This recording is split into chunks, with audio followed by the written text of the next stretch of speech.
Hello नमस्कार, माझ्या व्हिडिओमध्ये तुमचं स्वागत आहे। आज एकादशी असल्यामुळं बघा माझ्या पद्धतीने मी कशी फराळ करते, साबुदाणा खिचडी करते।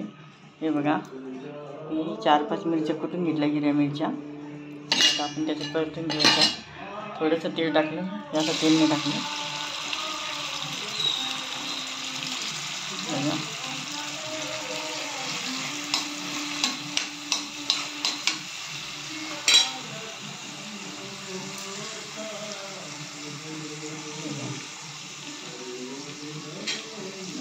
म्हणजे आपण असं भाजलं की त्याचा कच्चेपणा जातो।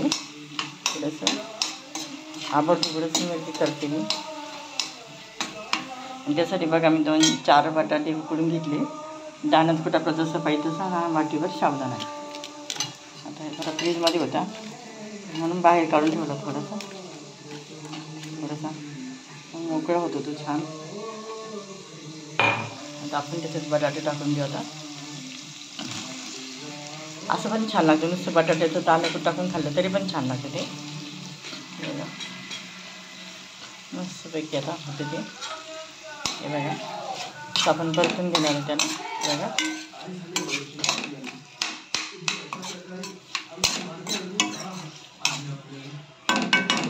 हे बघा थोडासा परतून घेतोय आपण।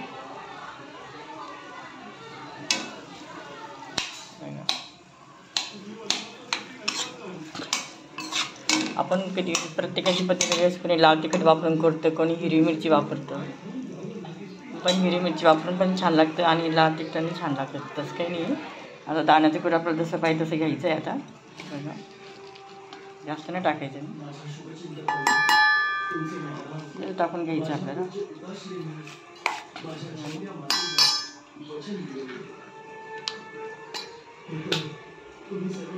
आपण हे थोडंसं लाल होतं आहे। बगर पण लागते, बगर सारखे कंटाळ येतो खाऊन, साबुदाणा खाऊन कंटाळ येतो। मस्तपैकी आता तिखट करणार झणझणीत करते, मला झणझणीत खूप आवडतं। त्याच्यात दही किंवा ताक घेऊन खायचं आपल्याला। बघा आता मी आता आपण असं हलवून घेऊन थोडं झाकून ठेवायचं, पाण्याचा हापका मारायचा त्याला। बघा किती छान कलर आला आणि छान पण दिसतं खायला पण। बघा आणि थोडंसं याला वाफेपर्यंत ठेवणार आहे असं झाकून। बघा आता आपली साबुदाणा खिचडी करून तयार झालेली। बघा किती छान बटाट्याची मिक्स अगदी आपण त्याची बाहेर काढतो ना तशी झालेली आहे। आता मी काढून घेते खायला। हे बघा हे शेंगदाण्याचं साखर टाकून बघा, ही ताक, आता माझी साबुदाण्याची खिचडी। आणि एकादशी असल्यामुळे असं काढून घेऊ।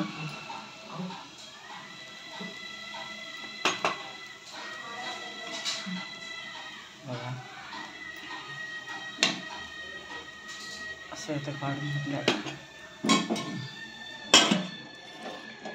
असं म्हणत मस्तपैकी। आता मी काढून घेतलेलं आहे, आता खाणार आहे मी।